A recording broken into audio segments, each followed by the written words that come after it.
You might see the headlines about a MAGA Civil War. I'm Patriot Elections, and let's break down the H1B visa situation. This all started when Trump appointed Serm Kirshner to be a senior policy advisor for AI. Kirshner is pro immigration, pro visas, pro having foreign workers in America. He tweeted in November, anything to remove country caps for green cards / unlock skilled immigration would be huge. This angered many of Trump's allies, including Laura Loomer, who said that she was deeply disturbed to see the appointment of Kirshner and said, how will we control immigration in our country and promote America First innovation when Trump appointed this guy who wants to remove all restrictions on green card caps in the United States so that foreign students can come to the US and take jobs that could be given to American STEM students? Her argument here is that green cards, the H1B visa program, gives jobs to foreigners that should be given to Americans, taking jobs away from American STEM students, taking jobs away from Americans, and giving them to non Americans. Elon Musk weighed in on the situation a lot. This is one of his tweets, saying that even though he prefers to hire Americans, there is a dire shortage of extremely talented and motivated engineers in America, which results in him needing to get workers who are not American, either coming in on an H1B visa program or on something else, to fill his gap in work. Vivek Ramaswamy also weighed in on the situation, talking about American culture and why it produces inferior kids in some way. He says, our American culture has venerated mediocrity over excellence for way too long. That doesn't start in college, it starts young. A culture that celebrates the prom queen over the math Olympiad champ or the jock over the valedictorian will not produce the best engineers. He further talks about it's better to have fewer sleepovers, fewer Saturday morning cartoons, less TV, less hanging out in the mall, less America, seemingly. Because when you talk about American culture, you talk about prom queens, you talk about jocks, you talk about sleepovers, you talk about morning cartoons, you talk about TV, you talk about hanging at the mall. That is America. That is who we are.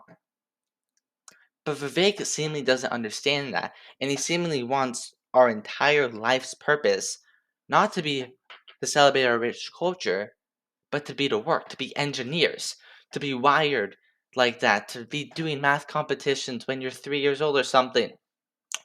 And that's why he wants these people on H1B programs, because you're theoretically getting people that have highly specialized knowledge. That being said, it's not true.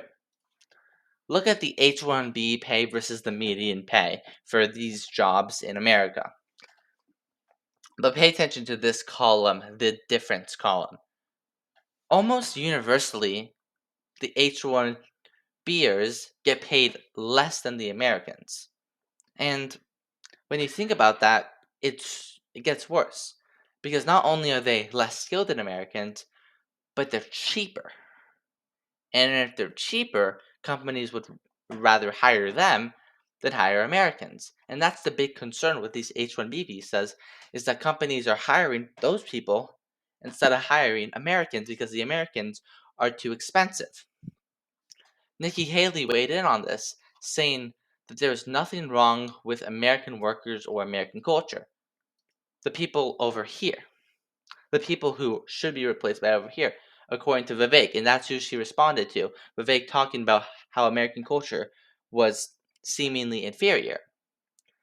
And the thing is, Nikki Haley isn't really considered MAGA. She's not considered to be like far right, even though she is taking the right wing position here, because that is seemingly the universal conservative position. But there's this problem with the tech right who's kind of sprung up this year, people like Vivek and Elon, who don't really care about American culture, about the foundation of conservatism. They only care about low taxes and importing a bunch of foreign workers so they can help their bottom line. But that's not who we are as a people. And even like logistically, These H1Bers, they hurt Americans. As you see, they get paid less and they undercut American workers. And when Haley was governor, she talked about how her employment went down in South Carolina from 11 to 4%. And it wasn't by hiring foreign workers, obviously. It was because they recruited foreign companies to invest in South Carolina.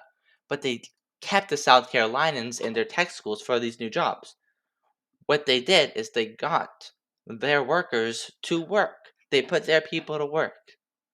They gave them jobs. And that's not what Musk and Ramaswamy want. They want these jobs to be given away. They want Americans to lose these jobs.